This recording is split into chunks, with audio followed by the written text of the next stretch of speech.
నమస్కారం, ఘంటారావానికి స్వాగతం. ముందుగా ప్రధాన అంశాలు. సచివాలయం 2వ బ్లాక్లో అగ్ని ప్రమాదం. షార్ట్ సర్క్యూటా లేదా కుట్రకోణమా అనే దానిపై విచారణకు ఆదేశం.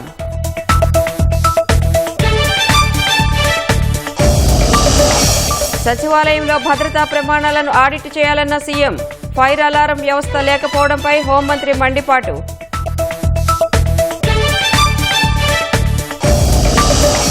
ప్రతి నియోజకవర్గంలో 100 పడకల ఆసుపత్రి ఏర్పాటు చేయాలన్న సీఎం.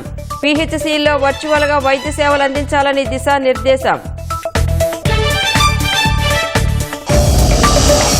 1000 కోట్ల విలువైన ఆస్తులకు శాశ్వత హక్కులు. మంగళగిరిలో మరో 546 మందికి ఇళ్ల పట్టాలు అందజేసిన లోకేష్.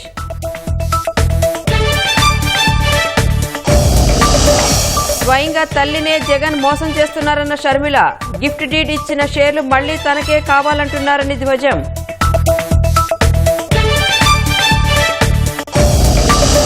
ఔషధాలు, సెమీకండక్టర్లపైన త్వరలో ప్రతీకార సుంకాలు. ట్రంప్ హెచ్చరికలతో నష్టపోయిన ఫార్మా కంపెనీల షేర్లు.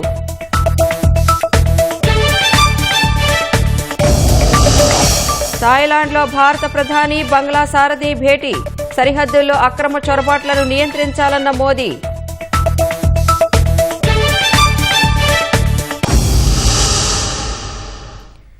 సచివాలయం 2వ బ్లాక్లో అగ్ని ప్రమాదం చోటు చేసుకుంది. యూపీఎస్ బ్యాటరీలు ఉంచిన ప్రాంతంలో మంటలు చెలరేగడంతో ప్రమాదాన్ని గుర్తించిన ఎస్పీఎఫ్ సిబ్బంది అగ్నిమాపక శాఖ సాయంతో మంటల్ని అదుపు చేశారు. ప్రమాదం జరిగిన ప్రాంతాన్ని సీఎం చంద్రబాబుతో పాటు హోంమంత్రి అనిత సందర్శించారు. షార్ట్ సర్క్యూట్ కారణంగా ప్రమాదం జరిగిందా లేదా ఏదైనా కుట్ర కోణం ఉందా అన్న దానిపై ప్రభుత్వం విచారణకు ఆదేశించింది.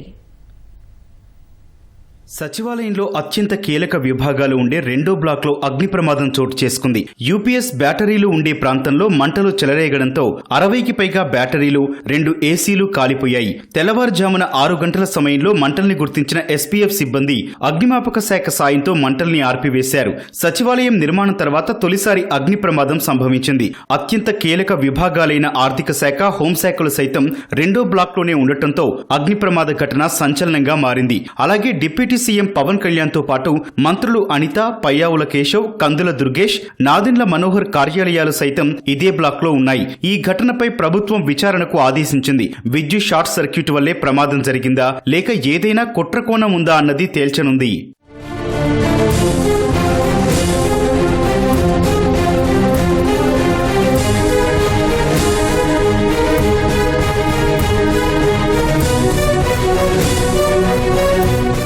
అగ్ని ప్రమాదం జరిగిన 2వ బ్లాక్ను సీఎం చంద్రబాబు పరిశీలించారు. హోంమంత్రి అనిత ఆయనకు ప్రమాదం జరిగిన తీరును వివరించారు.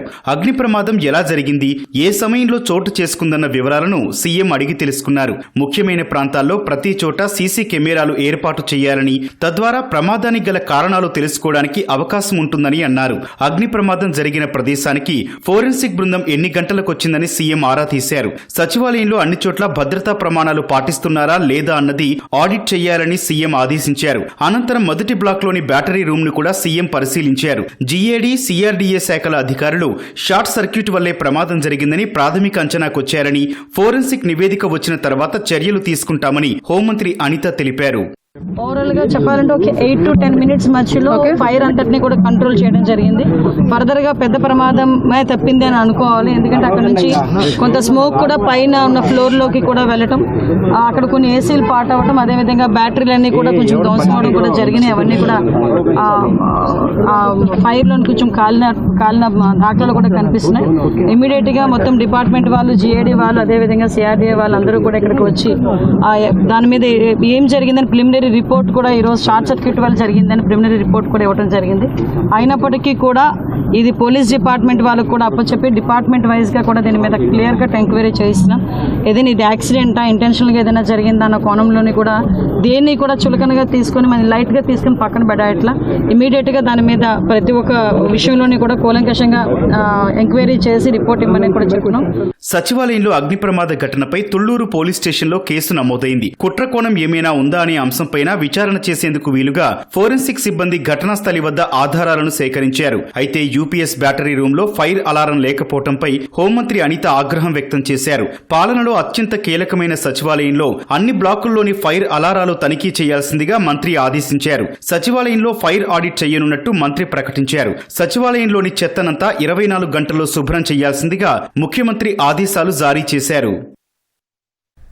ప్రతి నియోజకవర్గంలో 100 పడకల ఆసుపత్రి ఏర్పాటుకు కార్యాచరణ ప్రారంభించాలని ముఖ్యమంత్రి చంద్రబాబు అధికారులను ఆదేశించారు. పీహెచ్సీ, సీహెచ్సీలో వర్చువల్ వైద్య సేవలు అందించాలని స్పష్టం చేశారు. వైద్య ఆరోగ్య శాఖపై సీఎం సమీక్ష నిర్వహించారు. రాష్ట్రంలో కొత్తగా 13 డీ అడిక్షన్ సెంటర్లు ఏర్పాటు చేయాలని సూచించారు. అమరావతిలో మెగా గ్లోబల్ మెడిసిటీ ప్రాజెక్టు ఏర్పాటుకు చర్యలు తీసుకోవాలని దిశానిర్దేశం చేశారు.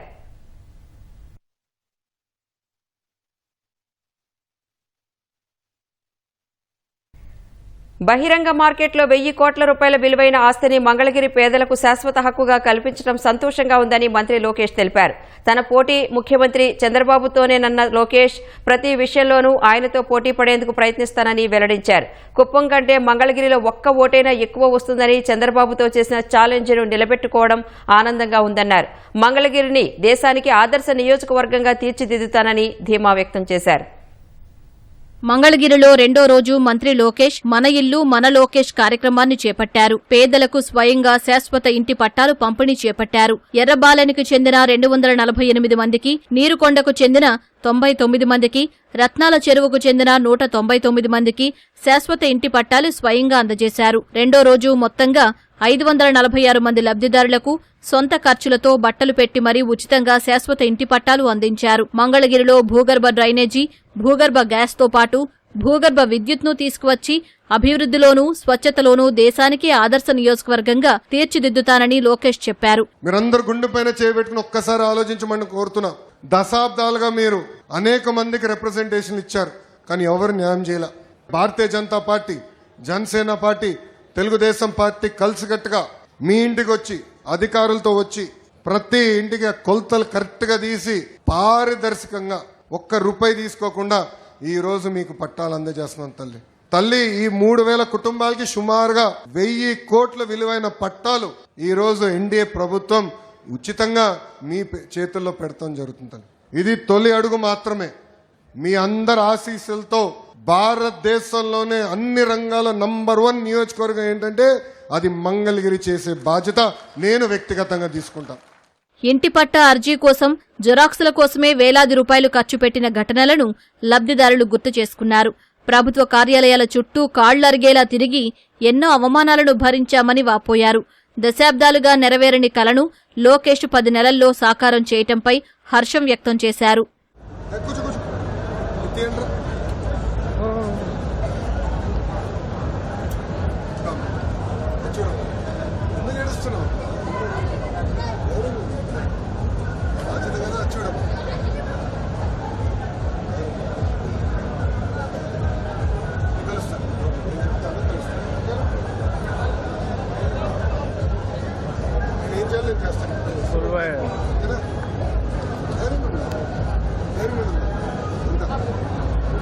చాలా సంతోషంగా ఉందండి. ఆయన చెప్పిన మాట నిలబెట్టుకున్నారు. రోడ్లు లేవు అంటే రోడ్లు పోయించారు, అన్ని చేశారండి. మాకు ఇంతకు ముందు వాళ్ళు పట్టించుకున్న వాళ్ళు లేరు, ఇళ్లలో నీళ్లు వచ్చినా కూడా వచ్చిన వాళ్ళు లేరు, చూసిన వాళ్ళు లేరు. 40 సంవత్సరాల నుండి పట్టా కోసం తిరిగాము. 40 సంవత్సరాల తర్వాత లోకేష్ గారు వచ్చిన తర్వాత ఈ కళ సాకారం. చాలా హ్యాపీగా ఫీల్ అవుతున్నాం. ఏ నాయకులు వచ్చినా ప్రతి ఒక్కళ్ళకి అర్జీలు పెట్టాం. కార్డులు, జిరాక్సులకి ఎక్కువ ఖర్చు అయింది. ఈ పట్టాల కోసం ఎన్నో చోట్లకి తిరిగాము, ఎంతో మంది అధికారులను కలిసాము, కానీ మాకు ఈ రోజు వరకు మాకు పట్టాలు రాలేదు. ఇప్పుడు మీకు పట్టాలు ఏంటి అట్లా ఇట్లా అనే అవమానాలు ఎందుకు పడ్డాం. పడ్డాక ఇప్పుడు మాకు ఈ పట్టా వచ్చినా సంతోషంగా ఉంది. మేము కూడా గౌరవంగా ఉన్నాం అనుకుంటాం. 50 సంవత్సరాలకి ఇప్పుడు మా కళ నెరవేరింది. లోకేష్ గారి వల్ల నెరవేరింది. నాకు ఎంతో సంతోషం వచ్చిందయ్యా. కొండల పట్టు వచ్చిందయ్యా. నా సంతోషం ఇయ్యాల. ఆయన వచ్చాడు, 10 నెలల్లో పట్టా వచ్చింది. రాష్ట్రంలో నామినేటెడ్ పదవుల పండుగ మొదలైంది. 38 మార్కెట్ కమిటీలకు చైర్మన్లను ప్రకటించారు. అభ్యర్థుల ఎంపికలో ప్రజాభిప్రాయానికి ప్రాధాన్యత ఇచ్చారు. ప్రకటించిన 38 ఏఎంసీ చైర్మన్ల పదవుల్లో 31 తెలుగుదేశం, 6 జనసేన, 1 భారతీయ జనతా పార్టీ నాయకులకు దక్కాయి. త్వరలోనే మిగిలిన మార్కెట్ కమిటీల చైర్మన్లను ప్రకటించనున్నారు. రిజిస్ట్రార్ కార్యాలయాల్లో ఆన్లైన్ స్లాట్ బుకింగ్ విధానం అందుబాటులోకి వచ్చింది. రెవెన్యూ శాఖ మంత్రి అనగాని సత్యప్రసాద్, ఆ శాఖ ప్రత్యేక ప్రధాన కార్యదర్శి ఆర్పి సిసోడియా కలిసి సచివాలయంలో ఈ విధానాన్ని లాంఛనంగా ప్రారంభించారు. పరిపాలనా విధి విధానాలు అందరికీ అందుబాటులో ఉండాలని సీఎం చంద్రబాబు ఎప్పుడూ చెబుతూ ఉంటారన్న మంత్రి అనగాని, ఆయన సూచనల మేరకే రోజుల తరబడి వేచి చూసే అవకాశం లేకుండా రిజిస్ట్రేషన్ కోసం స్లాట్ బుకింగ్ చేసుకునే విధానం తెచ్చామన్నారు. భూ వివాదాలు లేకుండా సంస్కరణలు తీసుకువస్తున్నామన్నారు. గత ప్రభుత్వంలో చాలా ఇబ్బందులు పడ్డాం, ల్యాండ్ రిఫార్మ్స్ లో ఇబ్బందులు పడ్డాం, రిజిస్ట్రేషన్ శాఖలో ఇబ్బందులు పడ్డాం. అన్ని కూడా దూరం చేయాలనే లక్ష్యంతోనే ఈ రోజున ఈ స్లాట్ బుకింగ్ సదుపాయాన్ని తీసుకోవడం జరిగింది. ఇప్పుడు తప్పులున్నా కూడా దాన్ని సరిదిద్దుకునే విధంగా చేసి స్లాట్ వస్తుందో ఆ స్లాట్ సమయంలో కేవలం 10 నిమిషాల్లోనే వాళ్ళు అమ్మే వాళ్ళు అవ్వచ్చు, కొనే వాళ్ళు అవ్వచ్చు, అలాగే వాళ్ళ సాక్షులు ఉంటారు, అందరూ కూడా కేవలం 10 నిమిషాల వ్యవధిలోనే పూర్తిగా అయిపోయే విధంగా 26 జిల్లా కేంద్రాల్లో ఈ యొక్క స్లాట్ బుకింగ్ ఓపెన్ చేస్తా ఉన్నారు. సరస్వతి పవర్ షేర్లలో తల్లికి గిఫ్ట్ డీడ్గా ఇచ్చిన జగన్ మళ్లీ వాటిని తిరిగిచ్చేయాలని కేసు వేసి మోసం చేస్తున్నారని పీసీసీ అధ్యక్షురాలు షర్మిల మండిపడ్డారు. తల్లి మీద కేసు వేసిన కుమారుడిగా మేనల్లుడు, మేనకోడలు ఆస్తులు కాజేసిన మేనమామగా జగన్ చరిత్రలో మిగిలిపోతారని విమర్శించారు. జగన్మోహన్ రెడ్డి గారు స్వయంగా ఎంఓయూలో సంతకం పెట్టారు. తన చెల్లెలికి అంటే నా బిడ్డలకి ఈ ఆస్తులు అన్నట్లుగా సంతకం పెట్టారు. ఇంతవరకు కూడా ఒక్క ఆస్తి కూడా నా చేతుల్లో పెట్టలేదు. సరస్వతి సిమెంట్కు సంబంధించి ఎంఓయూలో అది నా భాగానికి వచ్చింది కాబట్టి దాన్ని జగన్మోహన్ రెడ్డి గారు గిఫ్ట్ డీడ్ చేశాడు విజయమ్మ గారికి, నాకు కాదు. గిఫ్ట్ ఇచ్చేశాక షేర్స్ని ఇప్పుడు జగన్మోహన్ రెడ్డి గారు తల్లి మీదనే కేసు వేసి ఇచ్చిన షేర్లని నాకు మళ్ళీ వెనక్కి కావాలి అని అడుగుతున్నారు. ఇది జగన్మోహన్ రెడ్డి గారు ఆయన తల్లికి చేస్తున్న మోసం. జగన్మోహన్ రెడ్డి గారు నన్ను ఎఫెక్ట్ చేసే స్థాయి దాటిపోయారు. Jagan Reddy does not affect me anymore. నాకు ఆస్తులు ఇస్తాడా ఇవ్వడా అన్నది ఐ డోంట్ కేర్. కాకపోతే జగన్మోహన్ రెడ్డి గారు తల్లి మీద కేసు వేసిన వాడిగా మిగిలిపోతాడు. నా బిడ్డలకి, సొంత మేనల్లుడికి, సొంత మేనకోడలికి ద్రోహం చేసి వాళ్ళ ఆస్తులు ఆక్కున్నవాడిగా మిగిలిపోతాడు. సొంత మేనల్లుడు, మేనగోడల ఆస్తి కాజేయటానికి సుబ్బారెడ్డి లాంటి వాళ్ళ చేత ఎన్నైనా అబద్ధాలు చెప్పిస్తారు. సాయిరెడ్డి లాంటి వాళ్ళ చేత కూర్చోబెట్టుకుని ట్యూషన్ ఇచ్చి డిక్టేట్ చేసి మరీ ఎన్నైనా అబద్ధాలు చెప్పిస్తారు. ఇక జగన్ రెడ్డికి క్రెడిబిలిటీ ఉందో లేదో వైసీపీ వాళ్ళు ఆలోచన చేసుకో. తిరుపతి నగరపాలక సంస్థలో నిర్వహిస్తున్న టీడీఆర్ బాండ్ల మేళాకు నిర్వాసితులు భారీగా పోటెత్తారు. నగరంలో రోడ్ల విస్తరణతో పాటు నూతన రోడ్ల నిర్మాణానికి సేకరించిన స్థలాలకు గత సర్కార్ పరిహారం చెల్లించలేదని ఆవేదన వ్యక్తం చేశారు. కూటమి ప్రభుత్వం ఏర్పాటు చేసిన టీడీఆర్ బాండ్ల మేళాతో తమకు న్యాయం జరుగుతుందని ఆశాభావం వ్యక్తం చేశారు. టీడీఆర్ బాండ్ రాలేదు సార్, నోటీస్ అయితే ఇచ్చారు కానీ మేము కూడా గిఫ్ట్ చేసాము. చేస్తే దానికి గిఫ్ట్ డీడ్ తీసుకున్నారే కానీ వాళ్ళు గిఫ్ట్ డీడ్ మాకు టీడీఆర్ బాండ్ ఇవ్వలేదు సార్. దాన్ని పెండింగ్ పెట్టి చూస్తున్నారు. సైట్ ఏం నోటిఫికేషన్ ఇవ్వకనే సైట్ ఆక్యుపై చేసుకున్నారు.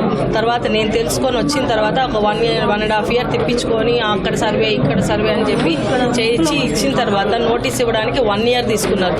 1 year తిప్పించుకొని నోటీస్ ఇచ్చారు. ఇంకా అంతలోపల ఎలక్షన్ కోడ్ అది వచ్చేసింది. తర్వాత ఇంక ఈ గవర్నమెంట్ వచ్చాక స్టెప్ తీసుకొని చేస్తాను. స్ట్రైట్ రోడ్ అన్నప్పుడు స్ట్రైట్ గా వెళ్ళాలి. అలా కాకుండా ఒక మినిస్టర్ సైట్ పోతుందని ఇలా తిప్పి మమ్మల్ని అన్యాయం చేయడం ఏంటి? పట్టా జాగా సార్, మా రిజిస్ట్రేషన్ అయింది 50 అంకణాలు మొత్తం రోడ్డు తీశారు సార్. అభినయ్ రెడ్డి మీకు పిల్లలకి జాబ్ ఇస్తానక్క, మీరు ఒక 5,000 రూపాయలు అవుతుంది, రిజిస్ట్రేషన్ చేసేయండి మున్సిపల్ ఆఫీస్ వాళ్ళకి, మీకు టీడీఆర్ బాండ్స్ ఇస్తాం, పిల్లలకు జాబ్ ఇస్తానని చెప్పారు సార్ అభినయ్ రెడ్డి. మేము ఆ విధంగా మేము సైన్ చేసాం. మా హస్బెండ్ కూడా డైట్ సార్. మాకు ఏ ఆధారం లేదు సార్. మాకు జాగా ఇచ్చినా మేము ఇల్లు కట్టుకుంటాం. మాకు ఇల్లు లేదు సార్. ఇప్పుడు టీడీఆర్ బాండ్స్ ఇవ్వలేదు, ఏది ఇవ్వలేదు సార్. అంటే ఆల్రెడీ రోడ్ వైండింగ్ జరిగి చాలా మంది వాళ్ళ భూములు కోల్పోయి టీడీఆర్లు వాళ్ళకు ఇవ్వకుండా ఉండడం జరుగుతుంది. ప్లస్ అవన్నీ ఆఫ్లైన్ లో ఉన్నాయి. ఆఫ్లైన్ లో ఉండేటువంటి ఆన్లైన్ లో తీసుకురావడం ప్రధాన ఉద్దేశం. కాబట్టి ఆ ప్రాసెస్ ను ఇది ఎక్స్పెడిట్ చేయడానికి కొంచెం త్వరగతిన కంప్లీట్ చేయడానికి director of town and country planning వారిని ఇక్కడ వచ్చి ఒక 2 days కూర్చోమన్నారు మినిస్టర్ గారు. ప్రాసెస్ ను కంప్లీట్ చేయడానికి మేడం కూడా త్వరలో జాయిన్ అవుతారు. సాక్షి, ఇతర మీడియా సంస్థలకు అనుచిత లబ్ధి చేకూర్చిన కేసులో ఐఎండ్పీఆర్ మాజీ కమిషనర్ విజయ్ కుమార్ రెడ్డి 3వ రోజు ఏసీబీ విచారణకు హాజరయ్యారు. గుంటూరు ఏసీబీ ప్రాంతీయ కార్యాలయంలో విజయ్ కుమార్ రెడ్డి విచారణకు వచ్చారు. సాక్షికి అనుచిత లబ్ధి చేకూర్చడంపై గత ప్రభుత్వం నుంచి ప్రతిపాదనలు వచ్చాయా అనే కోణంలో ప్రశ్నిస్తున్నట్లు సమాచారం. వైసీపీ హయాంలో నిబంధనలకు విరుద్ధంగా సాక్షి ఇతర మీడియా సంస్థలకు ప్రకటనల రూపంలో 100 కోట్ల రూపాయలు ప్రజాధనం దుర్వినియోగం చేసినట్లు విజిలెన్స్ నివేదిక ఇచ్చింది. విజిలెన్స్ నివేదిక ఆధారంగా విచారణకు హాజరు కావాలని ఏసీబీ నోటీసులు ఇవ్వగా విజయ్ కుమార్ రెడ్డి హాజరు కాలేదు. రెండోసారి ఏసీబీ మళ్లీ నోటీసులు ఇవ్వడంతో పాటు హైకోర్టు సైతం విచారణకు హాజరు కావాలని ఆదేశించడంతో ఏసీబీ విచారణకు విజయ్ కుమార్ రెడ్డి హాజరయ్యారు.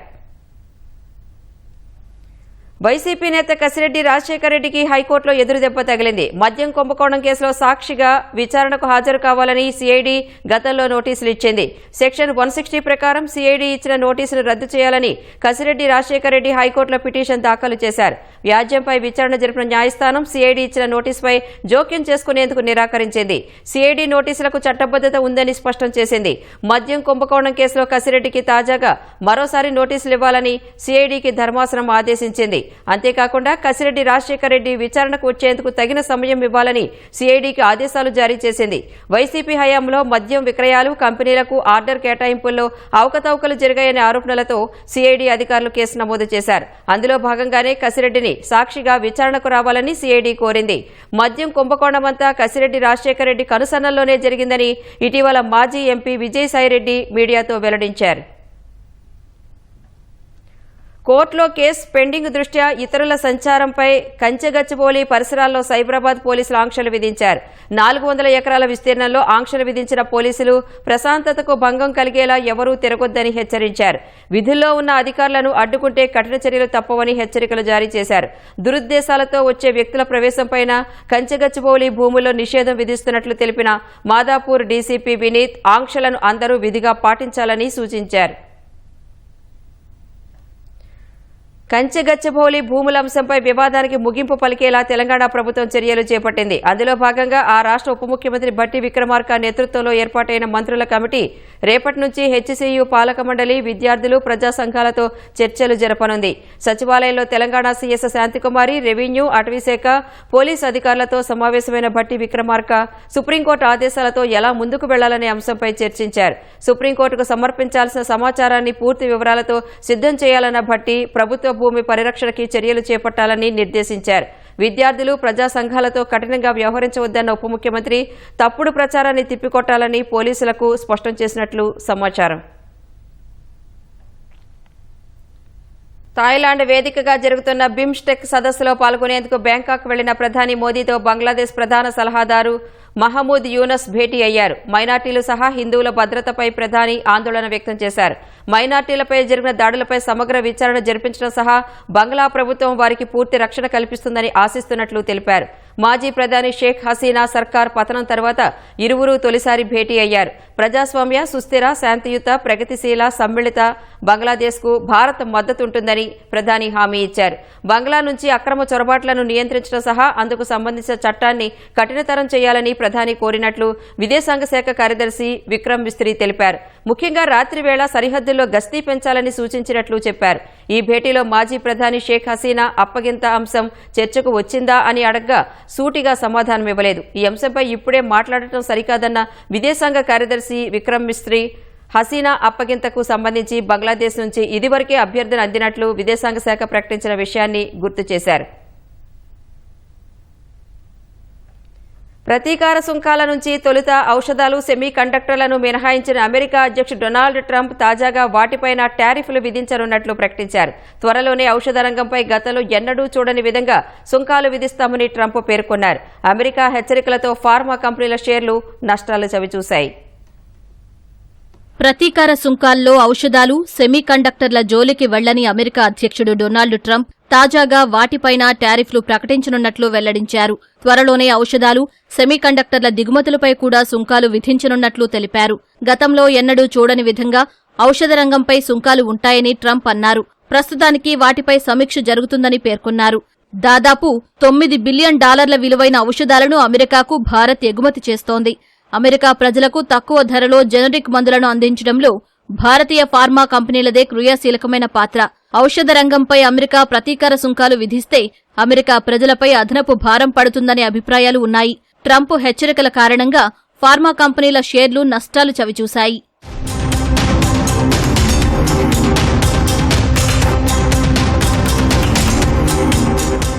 మరోవైపు అమెరికాకు భారత ఎగుమతులపై విధించిన సుంకాలు 26% అని 27% కాదని వైట్ హౌస్ స్పష్టతనిచ్చింది. ఈ టారిఫ్లు ఈ నెల 9 నుంచి అమల్లోకి వస్తాయని తెలిపింది. అమెరికా ఉత్పత్తులపై భారత్ 52% సుంకాలు విధిస్తోందని, తాము మాత్రం 26% విధిస్తున్నట్లు ప్రతీకార సుంకాల ప్రకటన సందర్భంగా ట్రంప్ పేర్కొన్నారు. 2021-22 నుంచి 2023-24 వరకు భారత్కు అమెరికా అతిపెద్ద వాణిజ్య భాగస్వామిగా ఉంది. భారత ఎగుమతుల్లో 18% అమెరికాకే వెళుతున్నాయి. భారత్ నుంచి వచ్చే ఉక్కు, అల్యూమినియం, ఆటోమొబైల్ ఉత్పత్తులపై ఇప్పటికీ 25% సుంకాలు అమల్లో ఉన్నాయి. అమెరికా అధ్యక్షుడు డొనాల్డ్ ట్రంప్ ప్రారంభించిన వాణిజ్య యుద్ధం తీవ్రమవుతోంది. అమెరికా నుంచి తమ దేశంలోకి దిగుమతయ్యే అన్ని వస్తువులపైన 34% సుంకాలు విధిస్తామని చైనా ప్రకటించింది. ఈ నెల 10 నుంచి నూతన టారిఫ్లు అమల్లోకి వస్తాయని తెలిపింది. ఎలక్ట్రానిక్ ఉత్పత్తుల్లో వినియోగించే 7 కీలక ఖనిజాల ఎగుమతులపైన చైనా వాణిజ్య శాఖ నియంత్రణలు విధించింది. అటు అమెరికా విధించిన ప్రతీకార సుంకాలపై ప్రపంచ వాణిజ్య సంస్థలో చైనా ప్రభుత్వం వ్యాజ్యం దాఖలు చేసింది. చైనా నుంచి అమెరికాలోకి దిగుమతయ్యే వస్తువులపై ట్రంప్ 34% సుంకాలు విధించడంతో తాజాగా డ్రాగన్ అదే స్థాయిలో సుంకాలను వడ్డించింది. 2023లో చైనా అమెరికాకు $436 బిలియన్ విలువైన ఉత్పత్తులను ఎగుమతి చేసింది. అదే ఏడాది అమెరికా నుంచి చైనా $154 బిలియన్ విలువైన ఉత్పత్తులను దిగుమతి చేసుకుంది. వక్ఫ్ సవరణ బిల్లు పార్లమెంట్ ఆమోదం పొందడాన్ని చరిత్రాత్మక మలుపుగా ప్రధాని నరేంద్ర మోదీ అభివర్ణించారు. కొన్ని దశాబ్దాలుగా వక్ఫ్ వ్యవస్థలో పారదర్శకత, జవాబుదారీతనం లోపించిందని పేర్కొన్న మోదీ తాజా బిల్లుతో ఇన్నాళ్లు అట్టడుగున ఉండిపోయిన వర్గాలకు మేలు చేకూరుతుందని ఎక్స్లో పోస్ట్ చేశారు. ముఖ్యంగా ముస్లిం మహిళలు, పేద ముస్లింల ప్రయోజనాలను పాత వ్యవస్థ దెబ్బతీసిందన్నారు. వక్ఫ్ సవరణలకు పార్లమెంట్లో ఆమోదం లభించడంతో ఇప్పుడు వారి హక్కులను భద్రత లభించినట్లయిందన్నారు. ఈ బిల్లుతో సామాజిక న్యాయం జరిగే ఓ ఆధునిక యుగంలోకి మనం ప్రవేశిస్తున్నామని తెలిపారు. ప్రతి పౌరుడి గౌరవానికి ప్రాధాన్యత ఇవ్వడానికి ప్రభుత్వం కట్టుబడి ఉందని, ఇదే మార్గంలో పయనిస్తూ బలమైన సమ్మిళిత భారత్ను కలిసి నిర్మిద్దామని ప్రధాని పిలుపునిచ్చారు. ఇలాంటి చట్టాల బలోపేతం కోసం సహకరించిన కమిటీ సభ్యులు, చర్చల్లో పాల్గొన్న ఎంపీలతో పాటు సవరణల కోసం పార్లమెంటరీ కమిటీకి విలువైన సూచనలు పంపిన పౌరులకు ప్రత్యేక ధన్యవాదాలని ప్రధాని తన పోస్టులో పేర్కొన్నారు. వక్ఫ్ చట్ట సవరణ బిల్లు వ్యవహారం సుప్రీంకోర్టుకు చేరింది. పార్లమెంటు ఉభయ సభలు ఆమోదించిన వక్ఫ్ చట్ట సవరణ బిల్లును Congress MP Mohammed Javed, MIM MP Asaduddin Owaisi అత్యున్నత న్యాయస్థానంలో పిటిషన్లు వేశారు. డీఎంకే సహా పలు రాజకీయ పార్టీలు ఈ బిల్లును సుప్రీంకోర్టులో సవాల్ చేయనున్నట్లు ప్రకటించగా కాంగ్రెస్ పార్టీ, ఎంఐఎం మొదట పిటిషన్లు దాఖలు చేశాయి. ఈ నెల 3న లోక్సభ, 4న రాజ్యసభ ఈ బిల్లుకు ఆమోదముద్ర వేశాయి. రాష్ట్రపతి ద్రౌపది ముర్ము సంతకం చేస్తే వక్ఫ్ చట్ట సవరణ బిల్లు చట్టరూపం దాల్చనుంది. ఈ బిల్లును అధికార పార్టీ గట్టిగా సమర్థించడంతో పాటు వక్ఫ్ బోర్డు పనితీరును మెరుగుపరచడమే లక్ష్యమని తెలిపింది. వక్ఫ్ బోర్డులో ముస్లిమేతరుల ప్రమేయం ఉండదని స్పష్టం చేసింది. అయితే ప్రతిపక్షం మాత్రం ఈ బిల్లు రాజ్యాంగ వ్యతిరేకమని ఆరోపించాయి. దీనివల్ల ముస్లిం ప్రయోజనాలు దెబ్బతింటాయని పేర్కొన్నాయి. పార్లమెంటు ఉభయ సభలు నిరవధికంగా వాయిదా పడ్డాయి. దీంతో జనవరి 31న ప్రారంభమైన బడ్జెట్ సమావేశాలు ముగిశాయి. సభ వాయిదా పడిన తరువాత తిరిగి 12 గంటలకు సమావేశం కాగానే లోక్సభను నిరవధికంగా వాయిదా వేస్తున్నట్లు స్పీకర్ ఓం బిర్లా ప్రకటించారు. ఈ సమావేశాల్లో 16 బిల్లులు ఆమోదం పొందడంతో పాటు సభ 118% పనిచేసినట్లు తెలిపారు. ఆర్థిక బిల్లు సహా వివిధ మంత్రిత్వ శాఖలకు సంబంధించిన గ్రాంట్ల డిమాండ్లకు లోక్సభ ఆమోదం తెలపడంతో బడ్జెట్ ప్రక్రియ పూర్తయింది. రాష్ట్రపతి పాలనలో ఉన్న మణిపూర్ బడ్జెట్కు లోక్సభ ఆమోదం తెలిపింది. అటు రాజ్యసభ కూడా నిరవధికంగా వాయిదా పడింది. వక్ఫ్ చట్ట సవరణ బిల్లు సహా అనేక ముఖ్యమైన అంశాలపై ఈసారి చర్చ జరిగినట్లు సమావేశాల ముగింపు సందర్భంగా రాజ్యసభ చైర్మన్ జగదీప్ ధన్కర్ చెప్పారు.